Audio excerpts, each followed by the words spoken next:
Então, fracassar espiritualmente. E vivemos em um mundo que Deus traz uma determinação para esse mundo de nós cumprirmos uma missão. Ela acontece de maneira física e de maneira espiritual. Por exemplo, a dona de casa, a mãe, o agricultor, o dono de casa, o pai de família, eles todos têm essa missão. Além de outros benefícios que traz para as pessoas, aqueles que são da ciência, aqueles que são da pesquisa, do campo de criação. Isso no âmbito material. E quando nós não cumprimos essas metas, falhamos, fugimos do alvo, desistimos, suicidamos, que seja materialmente, espiritualmente, psicologicamente, tem pessoas que desistiram de viver e se entregaram à depressão. Então é um fracasso material. E tem também que é a questão do fracasso espiritual, que é a questão de abandonar Jesus Cristo, de se perder eternamente. E tem pessoas que conseguem cumprir essas duas missões, a missão física e a espiritual. Tem pessoas que só conseguem cumprir uma, que seja no âmbito físico, social, ou que seja no espiritual. Tem pessoas que biologicamente conseguem trazer grandes benefícios, mas não cuidam de si, nem da doutrina, e partem para a vida eterna sem salvação. E tem pessoas que nunca construíram, nunca edificaram nada, mas em contrapartida tiveram cuidado com a alma e foram salvos, independente de qualquer coisa. Então, essa é o nosso alvo, a nossa palavra, né? Se o ser humano consegue fazer grandes feitos no mundo e ir para o inferno, não é bom. E outros que não conseguem fazer nada e foram para o céu. Então, se consegue essas duas ações, beleza. Mas a importante aqui é a espiritual. É tanto que no Evangelho de Marcos, capítulo 3, 8, 36, nós temos a seguinte citação. Disse Jesus: pois de que adianta o homem ganhar o mundo inteiro e perder a sua alma? Um questionamento que ecoa aos longos dos séculos, tem chegado aos nossos dias atuais. De que adianta você ganhar o mundo inteiro, você ser um grande cientista, um filósofo, um artista, um pintor, um poeta, um escritor, um diarista, deixar grandes inventos e mudanças sociais, mas errar na questão do reino dos céus. E a gente muitas vezes dentro desse campo de ciência, dentro de campo artístico, né, criadores, inventores, pintores, quantos desses não eram ateus, eram idólatras, desobedientes à palavra de Deus? E conseguiram aí, como Michelangelo, como Platão, Aristóteles e outros vultos da história que marcaram épocas, marcaram o tempo, mas não fizeram nada em favor da salvação. É tanto que no Evangelho de Lucas, capítulo 17, versículos 9 e 10, temos uma seguinte expressão da palavra de Deus. Fala a respeito de um operário, de um empregado que passou o dia no campo, trabalhou, cumpriu por aquele que era feito, mas ficou resumido somente aquela tarefa. E no final do dia, isso relaciona-se a nossa pessoa com Deus. Então, no Evangelho de Lucas, capítulo 17, versículos 9 e 10, que diz o seguinte: disse Jesus: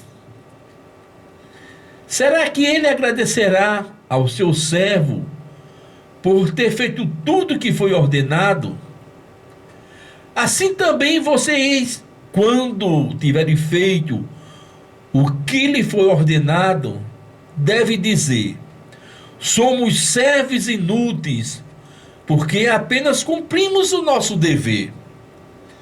Então observa aqui que a palavra de Deus faz uma séria advertência naquelas pessoas que fica resumida muitas vezes, eu só vou fazer o que é para ser feito, o que é para mim, não vou fazer nada mais nada menos. Eu faço a minha parte. Quando poderia fazer algo que mudaria a sua vida, mudaria a vida de alguém, especialmente na questão da salvação. É tanto que Jesus disse: aquele agradecerá pelo aquele servo que fez o que foi ordenado. Assim também vocês, quando tiverem feito o que for ordenado, devem dizer: sou um servo inútil, porque fizemos apenas o cumprimento do nosso dever. E dentro desse contexto também, oferecendo essa deixa para uma pessoa que tocou nesse assunto hoje, das pessoas nos pedem, a gente abre precedentes, não é? Nós não podemos falar dos servos inúteis, baseado dentro dessa temática que não existe seres mais desprezíveis, mais fracassados, mais fora de um padrão moral do que, não digo todos, mas a maioria, talvez 80% dos políticos no Brasil. Não existe ser mais caritativo, mais amável, que diz que trabalha pelo bem maior, que constrói, destruindo o que o outro fez, pega uma edificação que o outro fez, bota um muro a mais ou a menos, bota o nome dele, ou de alguém que ele deseja homenagear. Pessoas que constroem e ao mesmo tempo destroem os relacionamentos, que mudam os nomes, que mudam as leis, mudam os padrões que outros antes deles criaram. A Bíblia diz que não se deve remover marcos antigos. Tudo isso com dinheiro, com erário do povo.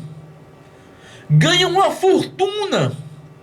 E no fundo acha que são bonzinhos, que são fiéis, porque fizeram uma rodovia, porque fizeram uma praça, porque fizeram alguma edificação, quando na verdade é o dever. Então preste atenção.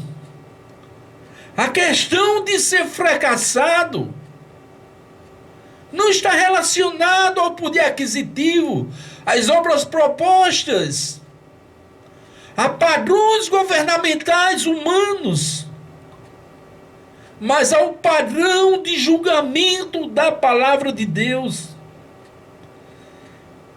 São pessoas que se acham boas, pessoas que se acham perfeitas, que dá caridade com o dinheiro dos outros. Eu quero ver você abrir do seu bolso, tirar do seu salário, renunciar para ver o bem maior da humanidade.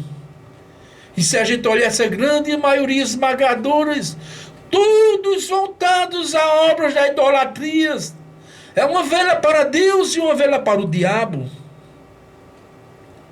É tanto que nós estamos vendo aqui na nossa nação essa grande horde são legiões de demônios dominando.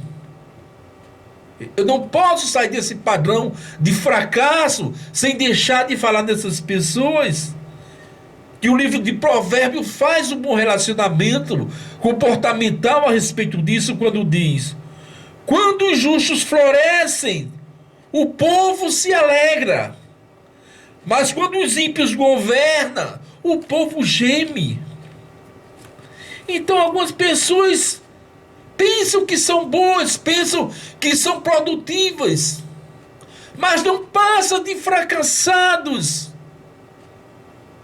socialmente, moralmente, espiritualmente, porque estão fora dos padrões, dos ditames da Bíblia Sagrada. Muitas vezes, porque tem grande poder aquisitivo, custo superior rentável, venda algo que revolucionou o mundo da tecnologia, desfruta de visibilidade e notoriedade social, aí se acham acima da verdade, acima da razão, Mas agora eu vou dar um exemplo do maior vulto, a maior figura histórica do universo de todos os tempos, para você se basear, para você se espelhar e olhar o que está fazendo. Agora abro o padrão, fujo da politização e falo de uma maneira mais abrangente ao nível da sociedade. Será que você tem o conhecimento que Jesus foi pobre, juntamente com todos os seus apóstolos, que ali havia médicos, havia escritores, havia pescadores, havia agricultores, mas todos pobres, a ponto de Jesus ter nascido numa manjedoura, a ponto de Jesus não ter sido alguém politicamente importante, alguém do reino, alguém imperador aos olhos humanos, mas dominou, teve liderança. Jesus que não teve poder aquisitivo, que não teve um curso superior, mas nunca foi tido como fracassado. E eu quero lhe dizer nesse momento,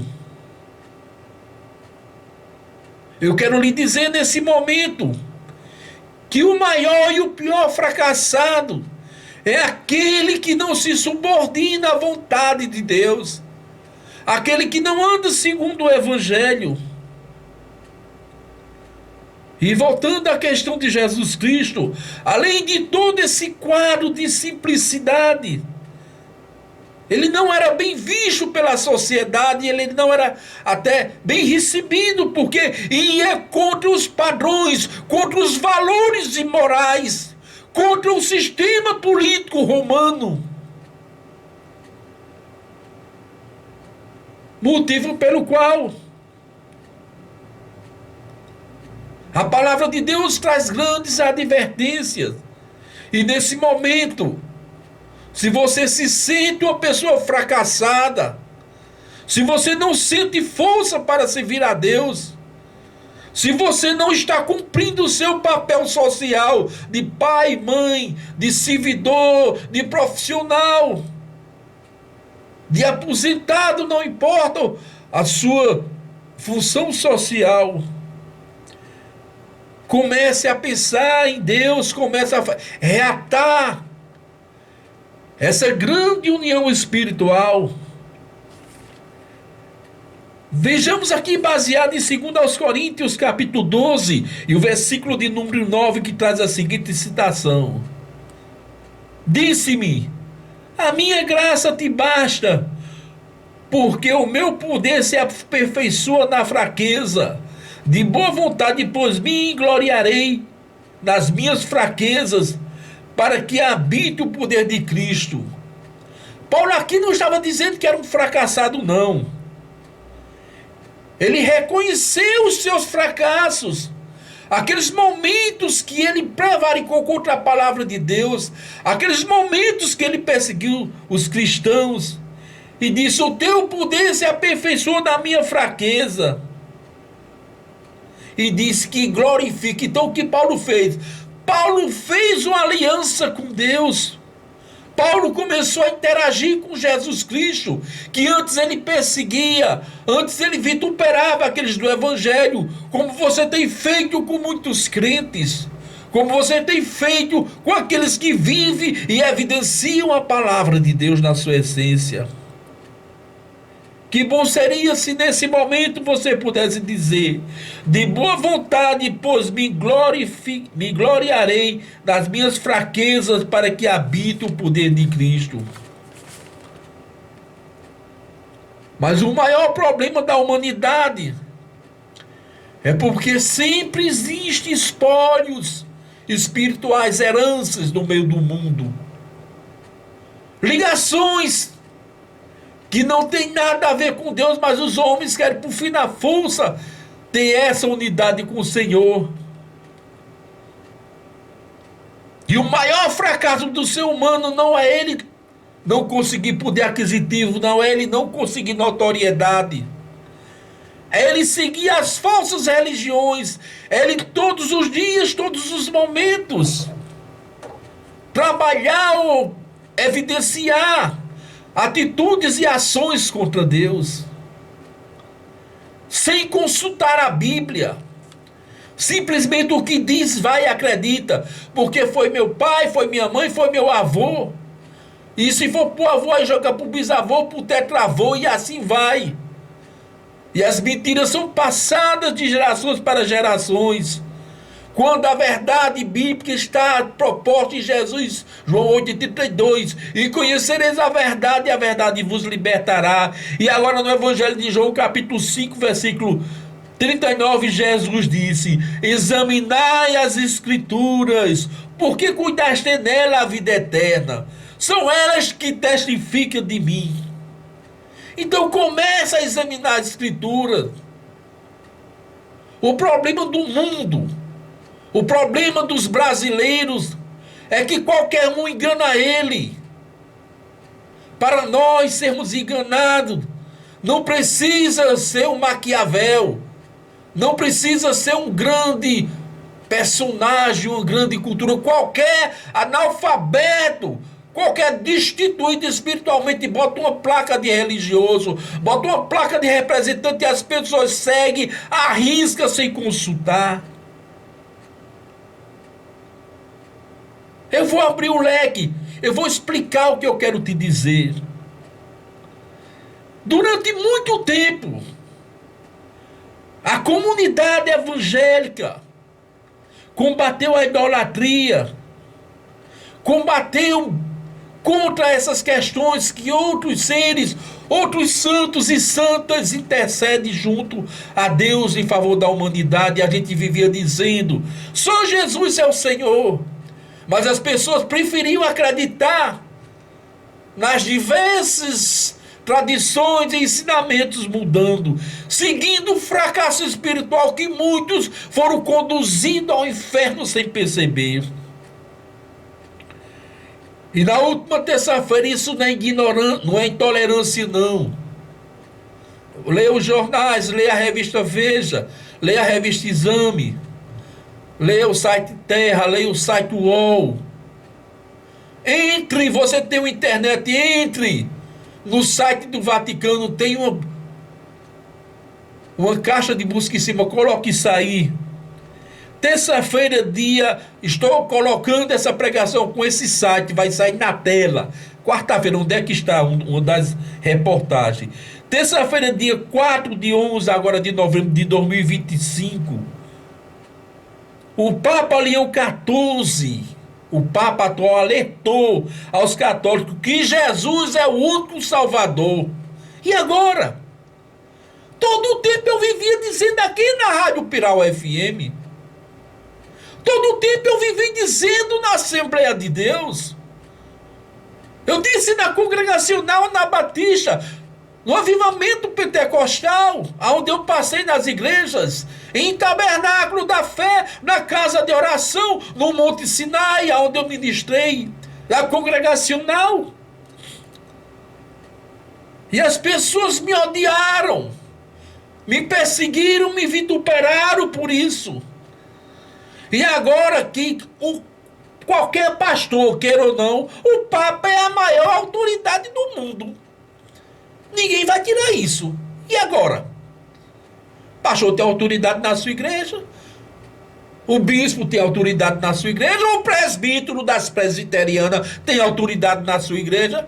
Mas que queira ou não, é a maior religião do cristianismo do mundo. E o Papa disse: olha bem, não estou relacionando salvação, estou falando de liderança, estou falando de religião.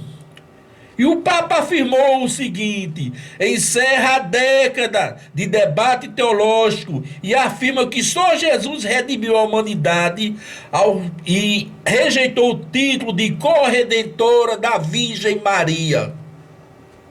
Ninguém vai me processar por isso, não tem como. Está lá no jornal, está lá no Vaticano. Eu não anotei isso aqui para trazer para vocês. Terça-feira, 4 de 11, o Papa diz, o Papa Leão XIV: só Jesus Cristo é o Salvador, Maria não tem poder de salvar. E agora?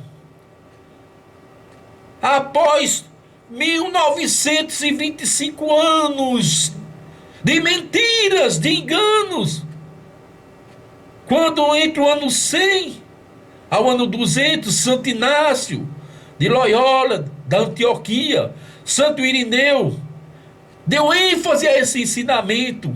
O crescimento deu no ano 400, através de um documento chamado Tessuno Precílio. Uma palavra que quer dizer: a vossa proteção recorremos, Mãe de Deus.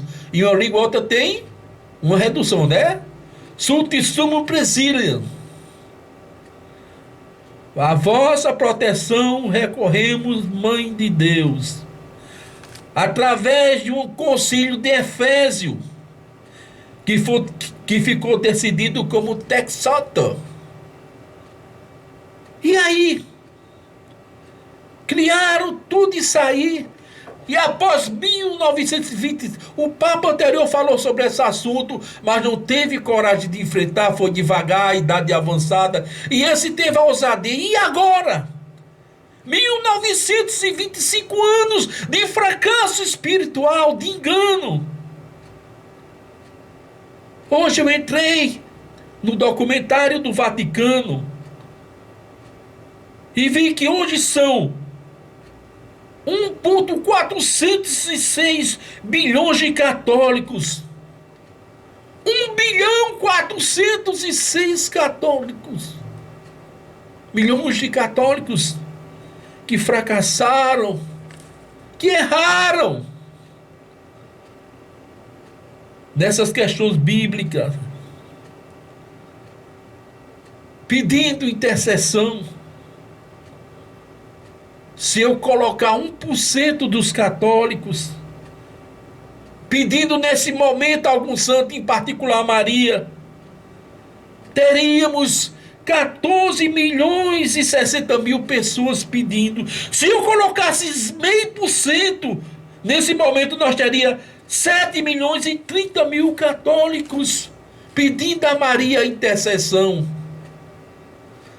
Agora vem uma questão que ninguém nunca parou para pensar a respeito de todos os santos: Antônio, José, Maria, Loyola, Francisco.